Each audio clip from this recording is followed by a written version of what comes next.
السلام عليكم ورحمة الله ومرحبا بكم في فيديو جديد ووصفة جديدة من وصفاتي.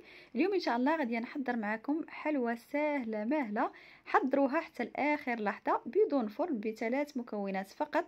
حلوة الساقية، حلوة مغربية تقليدية، غادي نحضرها معكم بالكاوكاو والزنجلان، وكيمكن لكم تحضروها كذلك حتى باللوز. حلوة اللي سهلة واقتصادية، راقيه لا في المنظر ولا في المذاق، كتجي لذيذه ومعلكه وكتعطي كميه وفيره ما شاء الله. مكوناتها كلها بسيطه واقتصاديه وما كتاخذ منا لا وقت ولا مجهود، واسهل من هذه الحلوه ما كاين. واش كتسناي؟ الا كنتي مازال ما حضرتيهاش نوضي حضريها معايا وبرعي بها راسك وعائلتك. ونبداو على بركه الله مع المكونات وكيفيه التحضير. واول حاجه انا غادي ناخذ هنايا الكاوكاو. انا غنستعمل هذا الكاوكاو الصغير اللي حمرته في الفرن بالقشر ديالو، وغادي نطحنو كذلك بالقشر ديالو. يمكن لكم تستعملوا كذلك داك الكاوكاو الكبير، غير الاخر كتحيدوا ليه القشر ديالو وكتفسخوه وكدهنوه هكا بشويه زيت وكتدخلوه الفرن حتى كيتحمر. وكيمكن لكم تستعملوا اللوز كذلك. صافي انا هنايا عندي 250 غرام ديال الكاوكاو، عندي هنايا 500 غرام ديال عجينه التمر اللي جاهزه، كيمكن لكم تحضروها في البيت. وهنايا عندي حساب واحد 150 غرام ديال الزنجلان اللي حتى هو حمرته، ما كتحمروش بزاف غير شويه باش ما يعطيناش هذيك المروره. وعندي معلقه هكا كبيره ديال القرفه وقبيصه ديال الملح.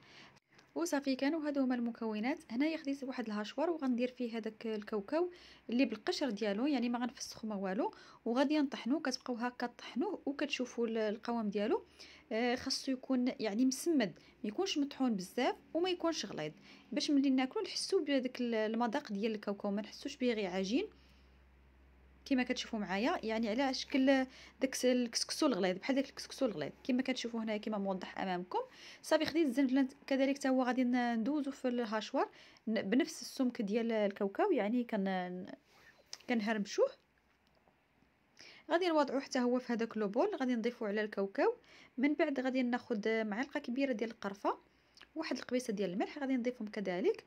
وهنايا غادي نضيف، نسيت ما ذكرتوش معكم في المكونات، واحد المعلقه كبيره عامره ديال الكاكاو. الا بغيتوا اللون ما يجيكمش غامق ديال هذه الحلوى كتقدروا ما تستعملوش الكاكاو، انا هذه هي الماركه اللي استعملت. صافي كيف ما شفتوا معايا انايا هنايا خديت هذاك التمر وقطعته هكايا غير باش يجيني ساهل في الخدمه. الا كان التمر ديال البيت كيكون احسن، هذا شويه قاصح. صافي انا بديت هكا كنخدم فيه، واخا جاني قاصح، جاتني العجين قاصحه. الا كان التمر ديال البيت راه غادي يكون كافي. انايا بقى لي بحال هكايا شويه ناشف، هو العجين بدا كيتجمع غير ما هو كيتفرتت. غادي نضيف ليه هنايا 2 معالق ديال الكراميل، هما اللي غادي يجمعوا ليا انايا هذا العجين. وكتقدروا تعوضوهم ب2 معالق ديال العسل اولا 2 معالق ديال المربى، كيبقى لكم الاختيار، يعني اللي متوفر عندكم كتجمعوا به. كذلك كتقدروا تجمعوا بالحليب المركز المحلى. صافي انايا بقيت هكا استمريت حتى حصلت على القوام اللي بغيت. انا ضفت غير 2 معالق كما قلت لكم ديال الكراميل فقط، يعني هذه الاضافه اللي كانت هي في الاصل يعني ما خصناش نزيدوها، غير كما قلت لكم انا كان الخليط عندي ناشف، داكشي علاش زدتها. يعني الا نقصتوا كميه الزنجلان راه ما كتحتاجوش انكم تزيدوها ولا تنقصوا كميه الكاوكاو. صافي كيف ما شفتوا معايا انايا حطيتها هكا في سطح العمل وخدمتها هكايا مزيان حتى شكلت العجين ديالي اولا الخليط. من بعد قسمتها هكا على 3، كتقدروا تقسموها على 4 وكتحربلو هكا حرابل على هذا الشكل. المهم انا درت الحرابل كبارين، كتقدروا تقسموها نتوما على 4، هاد الكميه قسموها على 4 باش يجيوكم صغارين. انا الحلوه جاتني كبيره بزاف، المهم نتوما ديروها صغيره على هذه اللي حضرت انايا.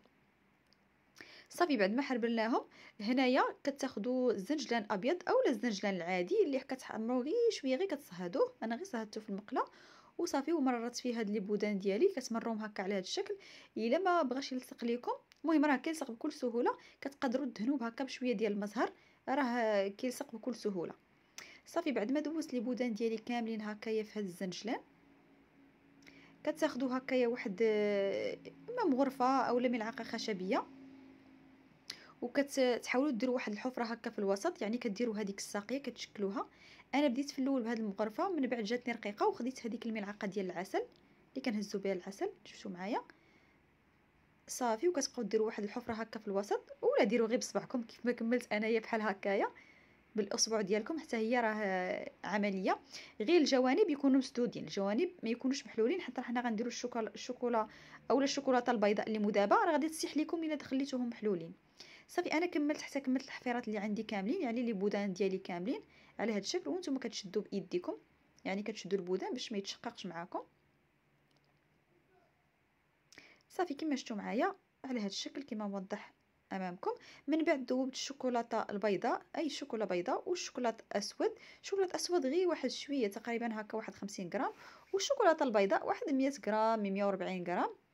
صافي وكتعمروا هذيك الحفره اولا هذيك الساقيه بالشوكولا البيضاء، ومن بعد كديروا واحد الخطوط هكايا عرضيه رقيقه بالشوكولاته السوداء. من بعد ملي كتكملوا كتاخذوا اما سكين ولا فرشيط ولا هكا واحد الكيردو وكتمروا هكايا على هذا الشكل. صافي وكنشكلوا هذا الشكل ديال الرخامه كما كنديروا في ميلفوي.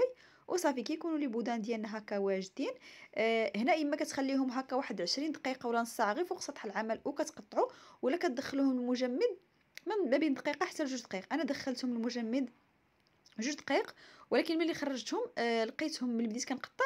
هانتوما غادي تشوفوا معايا ملي غادي نبدا نقطع غادي نلقاها من الفوق راها جامده، ولكن الداخل ديالها باقا كتسيح ليا واحد شويه. هانتوما غادي تشوفوا، شفتوا الشوكولاط راه كان بقى كيسيح ليا. صافي وخليتها من بعد واحد 5 دقائق اخرى عاد بديت كنقطع.